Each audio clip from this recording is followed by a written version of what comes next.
Welcome, everybody, to another episode of Miyazaki and Me. I'm Kyle. And I'm Cheyne. And this time we're going over the 1989 film Kiki's Delivery Service.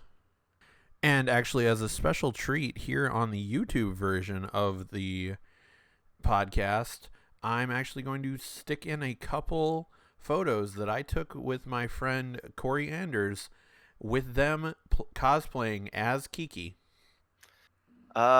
Which is kind of a fantastical slice of life film. So obviously if you've seen the cover of it, it is a witch. She's on a broom. But it really is kind of a slice of life where it's just kind of everyday things are happening with a little bit of fantasy added in. Yep, yeah, because it goes over Kiki's initial first year. At 13, all the witches are supposed to go off for a year and train and study, and find their own path, and then come back and finish their training or whatever. So I don't know a whole lot about Japanese culture. I know a little bit. I watch a lot of anime, so I see a lot of it. But one recurring theme is this idea that there are children out there of like between the ages of like 13 and 16 that are living by themselves without parents and like just going about their life. And it's so wild to me that this happens in so many different animes that I don't know if it actually is a real thing or if it used to be a real thing or what, but it's such a weird trope that gets thrown around a lot. Yeah, and we will discuss that more moving forward for sure. But as always, part of one of the first things that we talk about is our animation timeline. And 1989 was a big year for animation for sure. Cheyne, do you want any guesses on other movies that came out that year? 1989. I'm gonna go with Little Mermaid. Little Mermaid came out this year, as well as All Dogs Go to Heaven. Oh man, I love my Bluth. Yeah, Don Bluth is so good. We should just do a Bluth and the Boys podcast next and be all about that. Patreon. Whenever we There we launch go. our Patreon. And also Dory Raymond, Nabat Birth of Japan was another big one. Dragon Ball Z Dead Zone, aka Dragon Ball Z The Return of Gohan.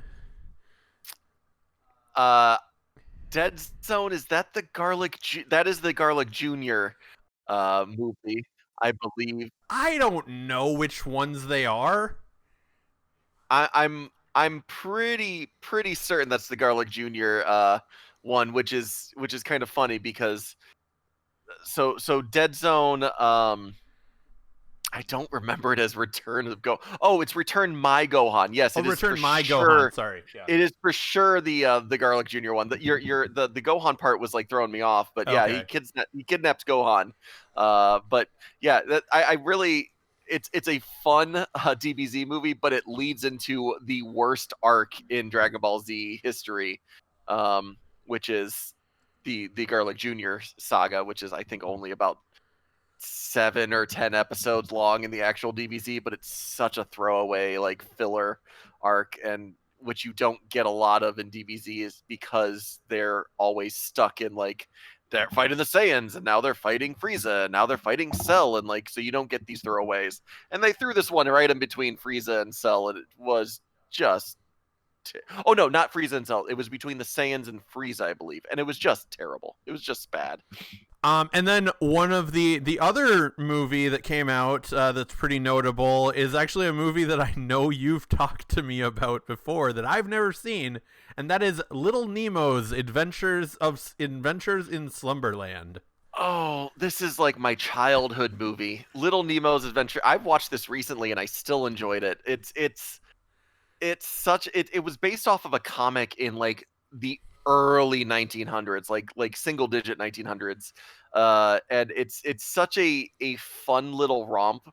It's all about a kid that he's essentially dreaming, and he rides a blimp.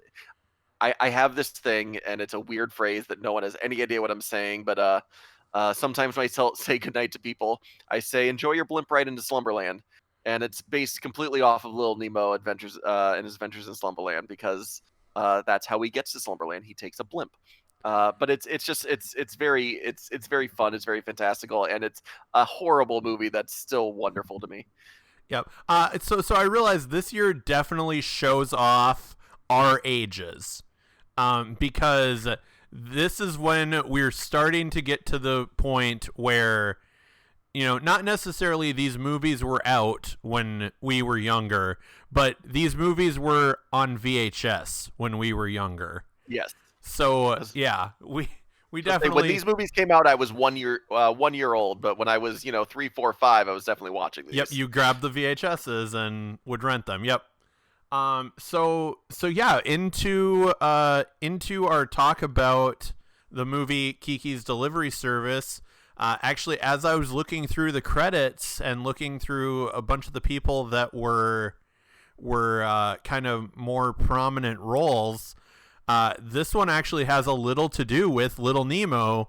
One of our editors, or the editor of this movie, Takeshi Sayama, is an incredibly prolific editor, like 116 editing credits for animation throughout his career. And here's the list of notable works that would interest our audience.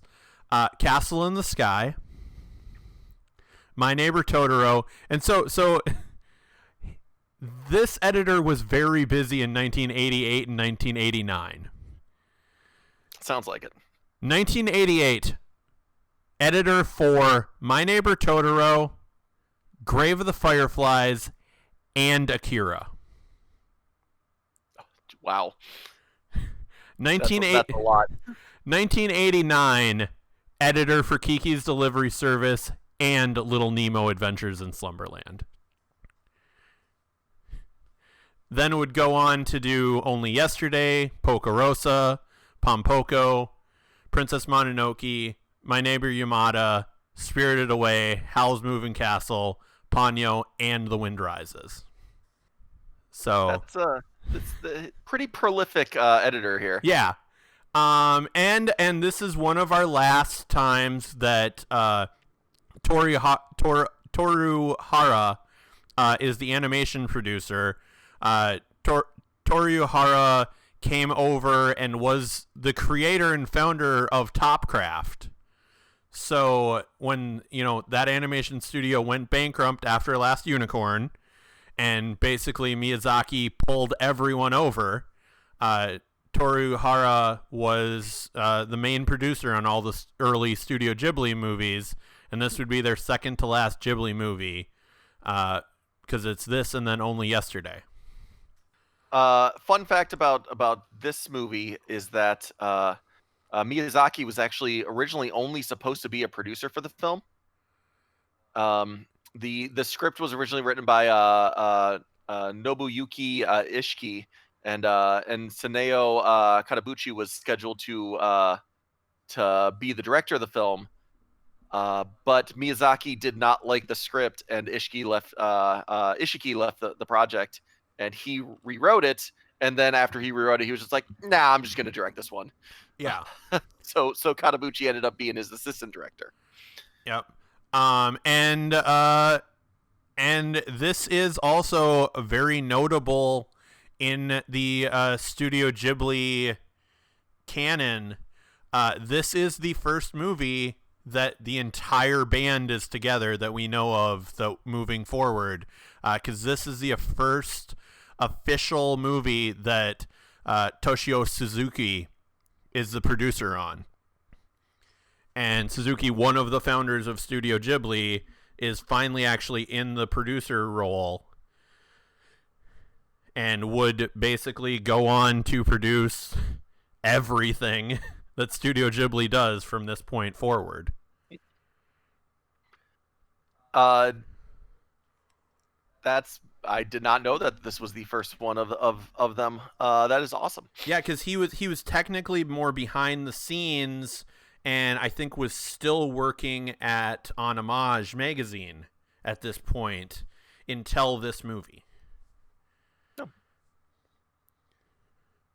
So he made the full transition, working for Studio Ghibli exclusively, moving from this point forward. And there was actually a little fun little note in the Kingdom of Dreams and Madness documentary.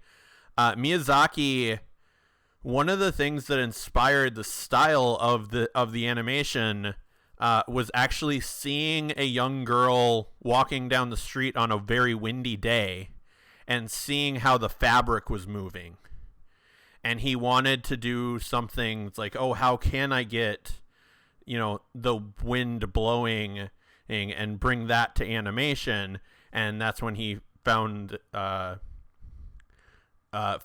story of the flying witch and all that, and decided to start working on Kiki's delivery service. And it's really cool because it does bring a sense of realism to the final product. Seeing just the little things of like the hair blowing and the fabric blowing Yep. in the wind while she's flying and while she's taking off. So that's a really cool little ad there. Just kind of to add on to the fashion of the animation and where things came from. For he actually the city itself was actually based off of Sweden, and Miyazaki actually traveled several times to Sweden to make sure he got things right. And kind of a cool thing is that when you're looking at the street signs at the beginning when she's flying through the city, they're actually named after actual streets in Stockholm. Oh, cool. Yeah, I loved the look of this film for sure, because down to the character designs, and most importantly to me, about the colors that were used are so interesting and so vibrant. I put in my notes, like, I don't think, other than Gigi sometimes, I don't think the color black exists in this film. Because everything at worst is like a darker shade of gray, but everything is so light and airy. Yeah, they do. There is a lot of shading because they do a lot with shadow in this movie, but the shadow doesn't bring a darkness to it. Like you said, it's more of a lightness because everything is so bright. It just kind of, you notice the shadows more because it kind of, they stick out Yep. because of that. I also read that they actually used 462 different colors in the movie when they were drawing it. So it is a very, very colorful film. Yeah, yeah, and speaking of colors, the two people behind the colors, Yukiro Katamaro was the main color key, and they would continue working on Studio Ghibli pretty sporadically. So they were the color key for this film, and they did ink and paint for Princess Mononoke, and were a cell painter for Pocoroso and Only Yesterday. And then actually, it's odd looking at how this is listed, because their assistant is Michiyoko Oyusada, who is actually a color designer and a color key themselves, and most notably worked as the color key for Grave of the Fireflies, worked on Only Yesterday, Pocoroso. Nausicaa was the cell painter for My Neighbor Totoro, and then color designers for Castle in the Sky, Princess Mononoke, Howl's Moving Castle, Spirited Away, Tales from Earthsea, and Whisper of the Heart. So a vital, vital portion of Studio Ghibli all comes from Michio. Oh, wow. Now, as you guys know, I solely watch the English translations of these. Yes. Kyle does watch both the dubbed and the subbed at this point. An interesting thing about the actual subtitles for this is actually it's a translation of the original dubbing. So they're not actually translating the Japanese. They just wrote out what the original dub back in 1990 before Disney dubbed it. They said in that one. Oh, so the original dub. Okay, that would make sense for a couple little lines because actually, as Kiki's leaving, as you were just watching it before we started recording, as Kiki's leaving and her mother tells her to bring her broom, Gigi, the cat, decides to take the mother's side, and it's like, no, Kiki, you should take your mother's broom. It's better. And in the Japanese version, Kiki just calls Gigi a rotten traitor, which is which is just not at all what she says in the English version. The interesting thing is that uh, the English dub was actually done for Disney was actually edited twice as well. Okay. Because in '97 when they did it the first time, Phil Hartman, who voiced Gigi, did a lot of improv. He threw a lot of lines in there that weren't part of the original script, and they changed a bit of it around to kind of fit that improv in. And people didn't love that, so they actually re-edited it to bring it back to closer to what the original was. Okay. In I believe it was 2010. Yeah, But it was 2010, because I believe. they were editing out some of Phil Hartman lines, they did dedicate the redub to Phil Hartman, being it Okay. was after he had passed away. But the voice cast that Disney got for it, unsurprisingly, is pretty star studded. Even in some of the characters that are even one being uncredited. So Yeah. Kiki is voiced by Kirsten Dunst. Back in '97, this would have been right before really breaking out, probably right after It would have been between Interview with the Vampire. Interview with a Vampire. Yeah, so it would have been between Interview with a Vampire and Bring It On. And Bring It On, yeah. And then we've got Phil Hartman. We've got Tress MacNeille, who is very widely known in the as a voice actress. She is actually the voice of Dot for Animaniacs, which, if you don't know, is coming back to Hulu, and that's amazing. Yeah. We And might so is have Pinky to and the do Brain. something about that, yeah. Yep. We've got Janine Garofalo playing Ursula, who, as we get later in, she's going to be the one that she meets in the cabin. That's That's who Ursula was. I couldn't remember who Ursula was.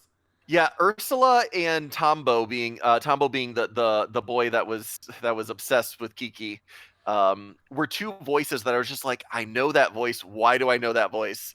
And it was Janine Garofalo, and then Tombo was Matthew Lawrence. And if you know anything about Disney in the late '90s, the Lawrence brothers were like gold. Like if you had a Lawrence brother in it, that's a hit. Except Boy Meets World. Boy Meets World was amazing. What are you talking about? Yeah, but when he got on there, wait, it was still great. What are you talking about? all right. He actually, I feel like you didn't like the college years, and the college years were still amazing. And then there's just two other voices here to throw on there. Debbie Reynolds played Madam, who would be the woman that was baking the fish pie. What was that? Yeah, it was like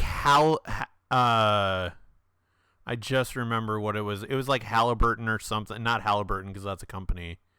But yeah, it was like a fish pie. It would be weird if it was a Halliburton pie. It would be very oily. And then the other one, which is kind of interesting, uncredited as Fukio, who says I think one word in the entire movie, is Brad Garrett. Yeah, I saw that as I was looking up. And I'm assuming Fukio is the as we joked, the baby daddy, or at least the husband or boyfriend of Osano. Correct. Yep, that is the man who works in the shop that I don't think he's married to her. There's no ring on that finger, so I think I'm just gonna say baby daddy, unwed mothers. But yeah, no, Or it's it's it's a just really hard to animate a finger. hey, yeah. I'm gonna sit here and just believe that it's just a baby daddy. That they are pushing that marriage is a construct that doesn't necessarily need to happen. Yo, unless you want tax breaks, then get married. Tax breaks are great.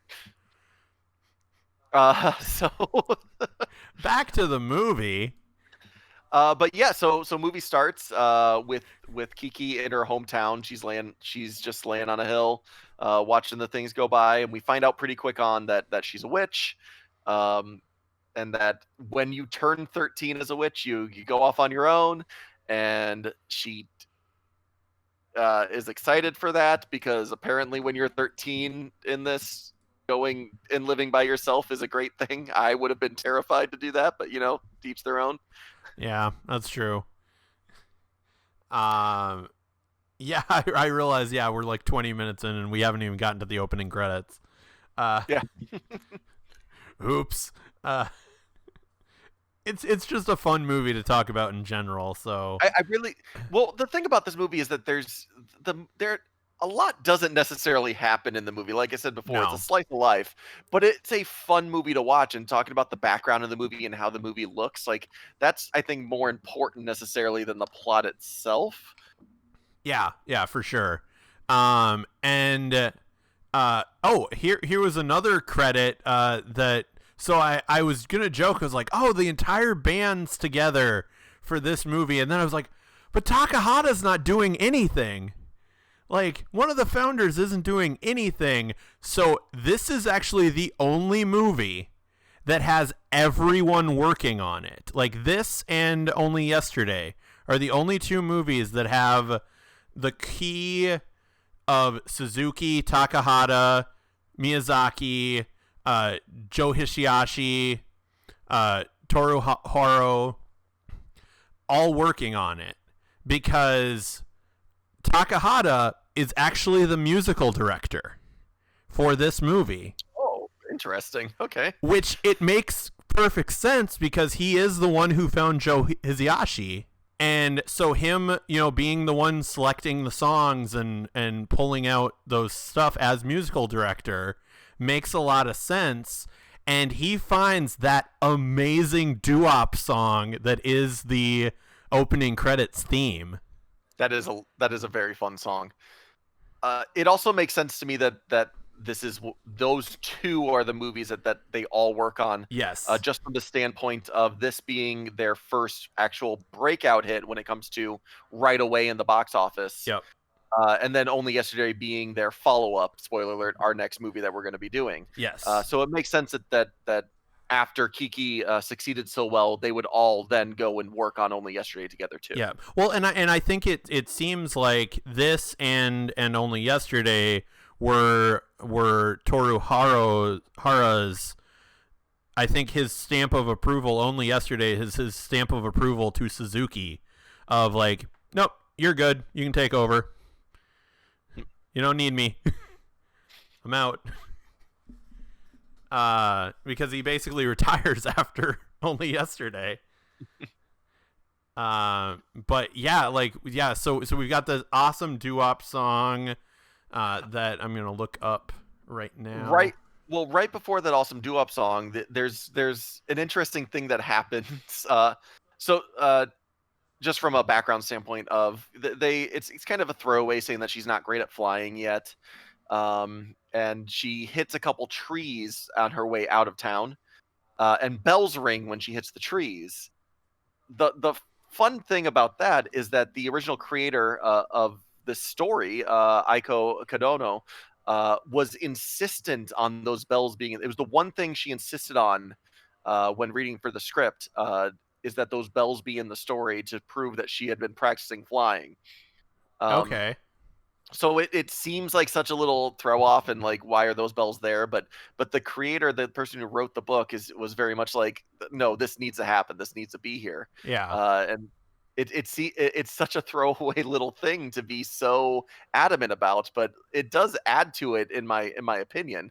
Because Yes. when those bells ring when she hits the trees, like, my first thought was like, oh, that was either a an alert to the parents saying like, oh, she's back, or it was straight up like, if we hear the bells, that means that you're doing it wrong, kind of thing. So it's kind of a fun little add-on. Yeah. And the doo-wop song, I'm going to completely not even try the actual title of the song because I cannot pronounce it at all. But it was done by Arya Yumi. If you're gonna look it up, it actually is on Spotify. If you look up Arya Yumi, which is Arai Yumi, and YUMI. you'll be able to figure out which song it is pretty easily. So, but yeah, like I really liked this movie. If you can't tell from how much I'm kind of gushing over the little things. Yeah, it's a fun, it's a great, I would say, not necessarily kids, but great young adult movie. Like, this is great to show uh uh children probably between the ages of like 8 and 15. Like, I think that age range would be like really on point and like really interested in this, especially yeah, especially young girls. Just really showing in this independent, perseverance, young girl, really just doing her best and succeeding after failing at times. And yeah, I think this is a I think it's an important film when it comes to the Studio Ghibli universe. Yes, for sure. And yeah, as so we get in and we meet Osana, who is just like, I just wrote in my notes, like, she's just a nice person. Like, she's just super nice. Like, Yeah. everybody, as Kiki gets into this new town, she's kind of a little defensive of, and almost gets hit by a bus that says Studio Ghibli, uh, which is fun. Yep. Uh, Nice little add-in. yeah, nice little add-on, and then meets Osana, who's this baker, and Osana realizes who she is, what she's doing, and it's like, oh, you must be a witch training. Where are you staying? Oh, you don't have a place to stay? You can stay here.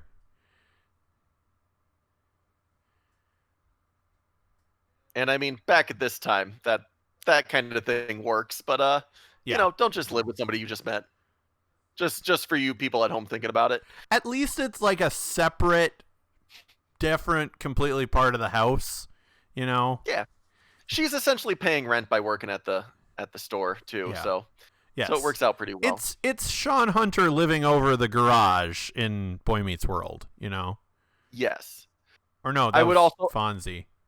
I would also uh was it Fonzie? Yes, it I was. remember. It's one of those two shows. I would also like to say, though, if you are going to have a 13-year-old live with you, don't make them work at your store. That's illegal. Yes. Just for those of you at It's home thinking about 15 it. now, yeah. I think it's 15 that you can start a job, yeah. 14, but you can only work 3 hours at a time. Okay. As a 14-year-old that had a job. I mean, unless they changed it since then. Yeah. But that's neither here nor there. So yeah, and then you get these nice little things when she gets in the town. She meets Tombo, who she immediately dislikes, but I think she dislikes him because she likes him. Because all he is nice to her, and she's just like, no, I'm independent. I don't need you. And then grows to be fond of him. That she meets the madam through a delivery. Yeah, She meets as she starts doing her deliveries, Madam's the one of the first people that to take her up on the delivery thing, and yeah, like it makes a lot of sense that that's Debbie Reynolds because the voice just seems like nice and calming, and Hmm. you know, It and did lull it right away. It lulled me into a false sense of security because I thought for sure there was going to be a twist when I first watched this of being like, she's going to be evil, she's going to be bad, and then no, she just was just super nice.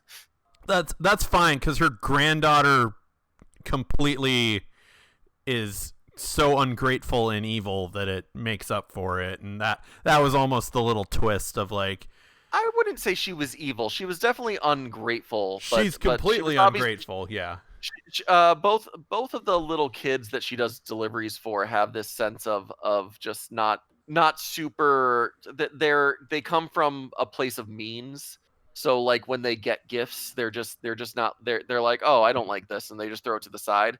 And it happens twice. Once with the black cat doll, which was actually Gigi standing really stiff since she lost the actual doll. yeah, And then again with the fish pie thing, um, where they show these kids that already had something, already had a nice life. They come from a rich family.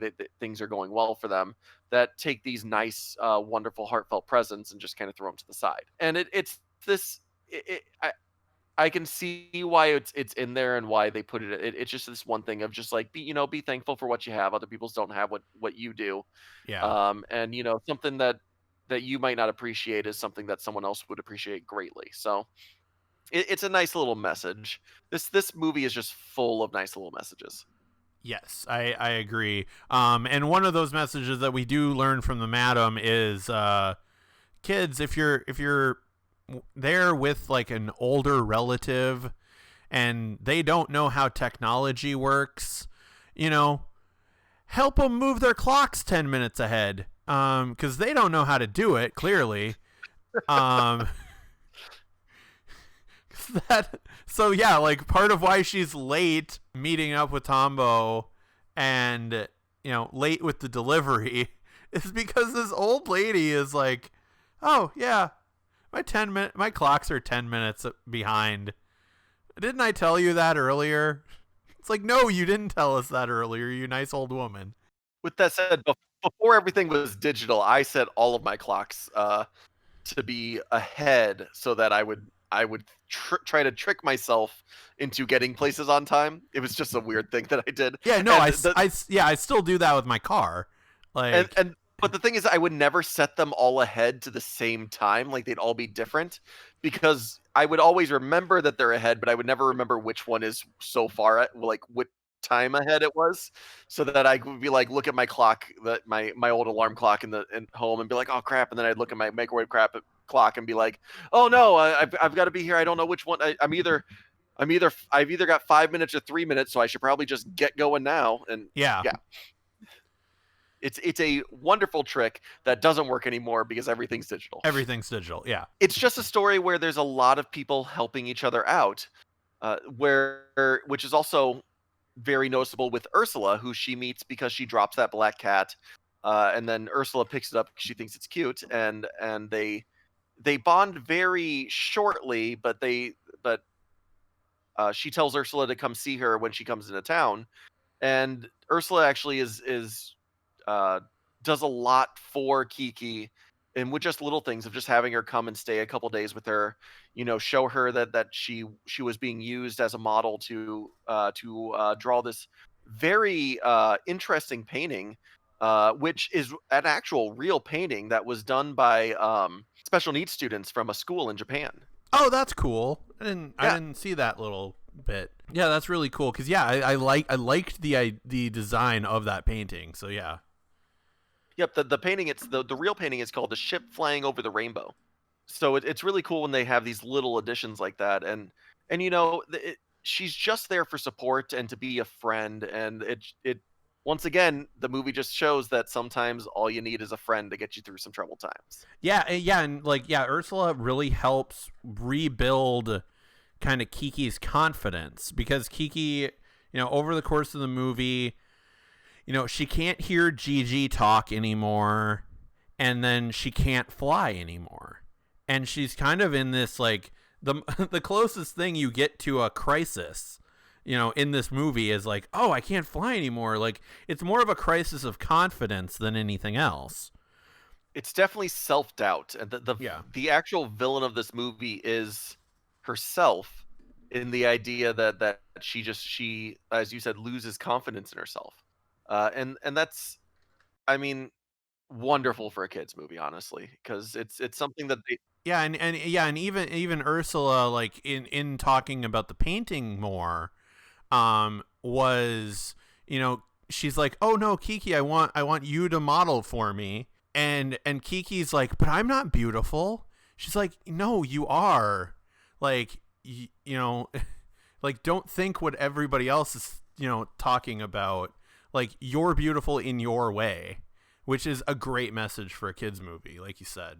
It's a lot of this movie itself is Kiki saying she can't do something, and then someone telling her, no, you can, just believe. Yep. And that's where we get to the crux of the movie at the end, where her friend Tombo is obsessed with flying. He wants to fly. He tries to build at one point he has a propeller on the front of a bike where when he turns his. So the thing about this one is when he turns the pedal on the bike doesn't, the wheels don't start to go, the propeller starts to go, which makes the bike itself useless, but they still Yeah. ride it to the beach. And then I'm just like, how are they going to stop? Like, this makes no sense. Yeah. That's neither here nor there. But he's obsessed with flying, and there's a blimp that lands in the city, and he gets on he's excited because he gets to ride on the blimp, and he goes to ride on the blimp, and they're, I forget exactly what happens, but the blimp itself, even though I literally watched this scene 10 minutes ago, the blimp itself is going down, essentially. I don't know if there's a hole or an engine goes out. Well, because it's still full of helium and up in the air. Oh, and another interesting thing about while it's going down, because they put it on the news, the quote that is said um, while the blimp is crashing, I believe is it "Oh the humanity"? I Oh, what? I joked that they were going to say "Oh the humanity" because of the Hindenburg, but I don't think, do they actually say "Oh the humanity"? Yes, they use yeah, it is "Oh the humanity" because it is the same quote that was said on TV for the Hindenburg. I Okay. read this fact a minute ago, and I once again cannot find it. Um, so they use the same quote from the Hindenburg disaster, because this is full of little puns and callbacks. There's um, as well that we won't get into all of them, but so she goes to save. I completely lost my train of thought just from trying to think of that quote. She goes to save Tombo. And actually, like, before we get to her saving, so even though she's not able to fly, she's still making some deliveries. Like, Osana is basically pushing her, like, no, you should still do some of these. And she actually goes to the madams, and has a nice little scene, like, knowing how ungrateful the madam's granddaughter is. The fact that Kiki is so nice and so grateful for the gift that she receives on the opposite end of that, and, like, actually wants to befriend this older woman, is actually really cute. Yeah, she even what's nice is that they ask each other their birthdays so they can both give each other a gift, because she ends up getting a cake for Kiki gets a cake for her birthday from the madam, and she says, "Well, I need to know yours now so I can also give you one." Yeah. And it's a sweet moment. It's super sweet, and it's like, oh, this is adorable, and then it's like, oh, there's a blimp crashing on TV. Yes. And this is when she can't fly on the broom. Her broom has actually been broken at this point because she was trying to get herself to fly. She was trying to force herself to fly, and she fell and broke her broom. So she borrows she ends up running and realizing she had to save her friend, who is.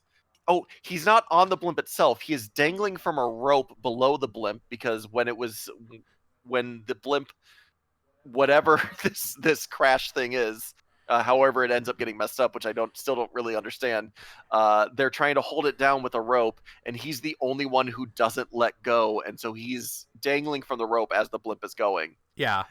And so she runs into town. She takes a broom from a street sweeper and uses it to fly, which is a fun thing a little bit later when they're showing the street sweeper later.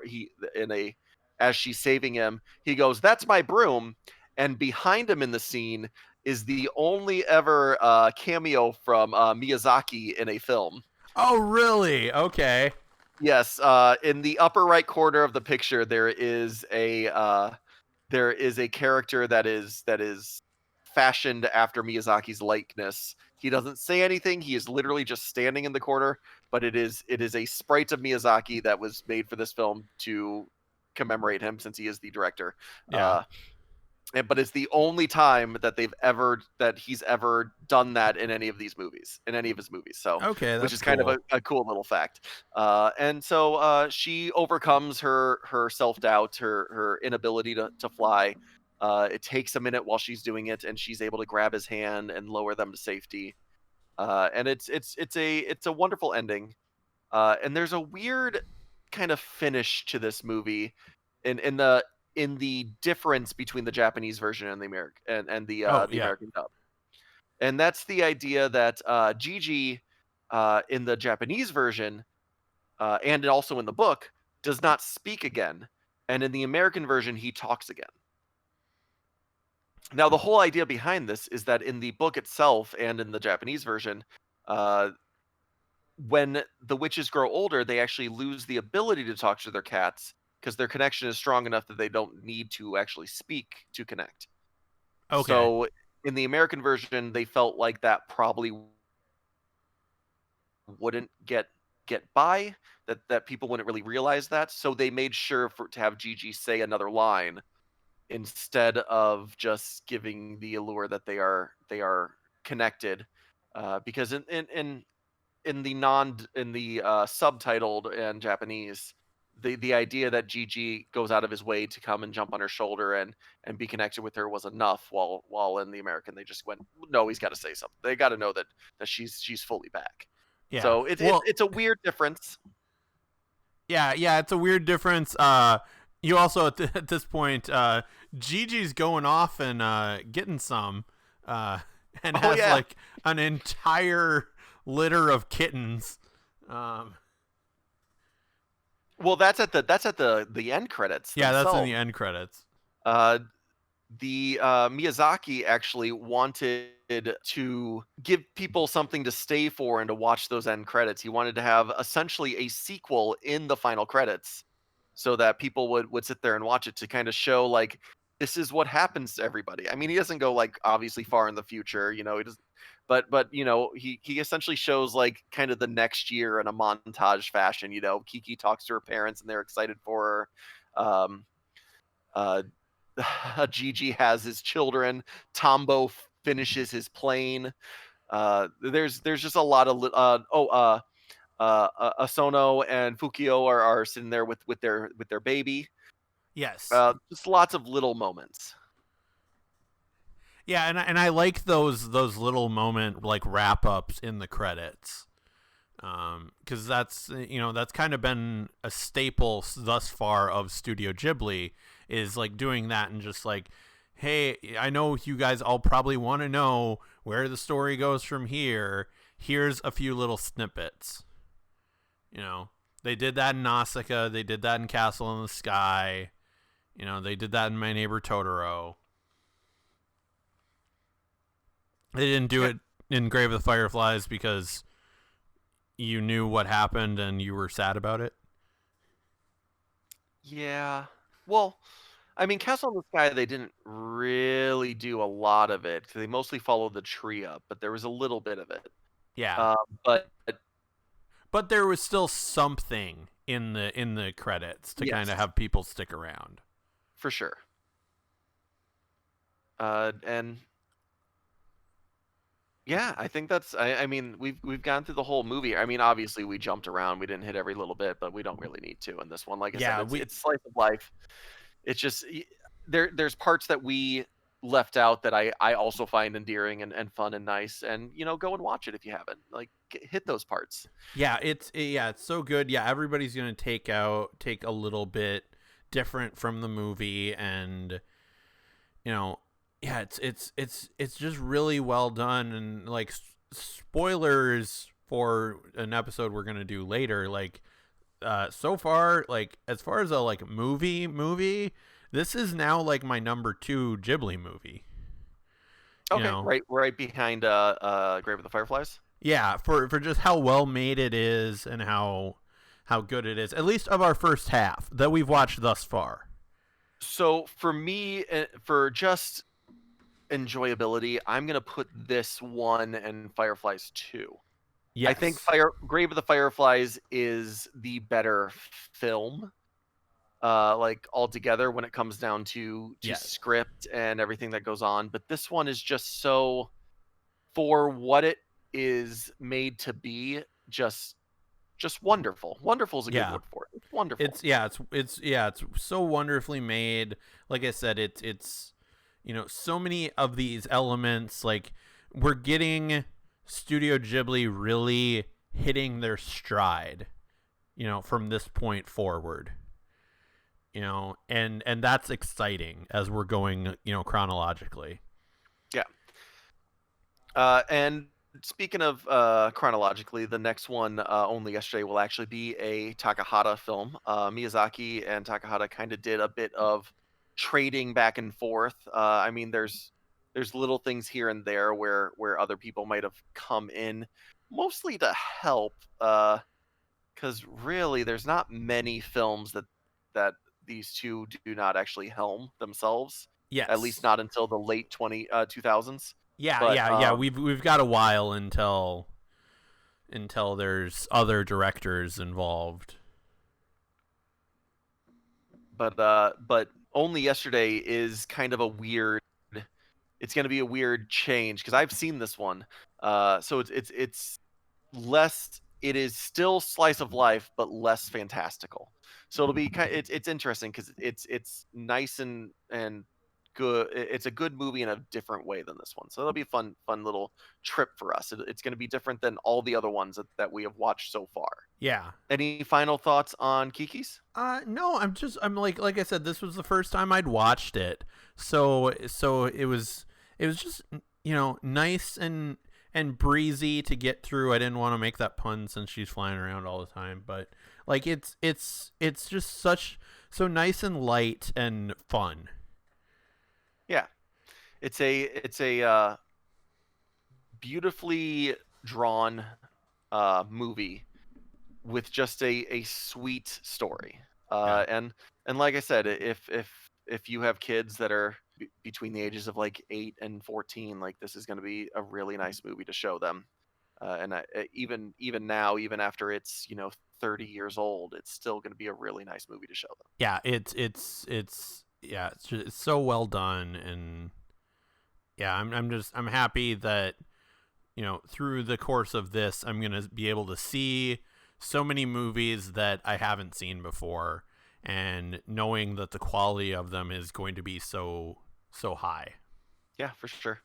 So yeah, thanks once again for listening to this episode.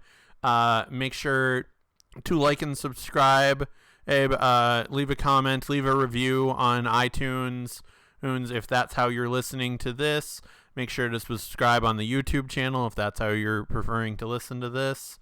And still remember, on the YouTube channel, if you're subscribing, once we get to 100, I will be able to show Kyle Akira, and I'm very excited for that. Yeah, we really want to do that, so can you guys get on that, please?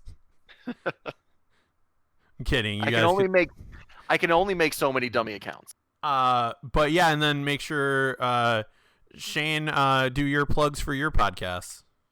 For sure. So I'm doing Miyazaki and Me. I am also doing every now and then I do a fantasy football podcast that isn't really fantasy football, and it really doesn't happen very often anymore just because of the weird year that we're having. So listen to Fantasy Hangover when it comes out sporadically. We're hoping to get a couple more of those episodes out sporadically. Uh, and on a different note, it's still gonna. We are still about a week away from the election, if I am correct for my release calendar. Yeah, this comes out the day after we're recording it, so yeah. Oh, okay. So we're about a week and a half away from the election. If you haven't early voted or voted by mail yet, get out there and vote, or have a plan to vote on election day. I'm just gonna straight up put my opinion into this. Get Trump out of office and vote for Biden. So opinionated, I know. I didn't mean to go political, but do it. I completely agree with what Cheyne said. And yeah, so thank you all for listening. And yeah, we'll be back in 2 weeks with Only Yesterday. Be good to each other.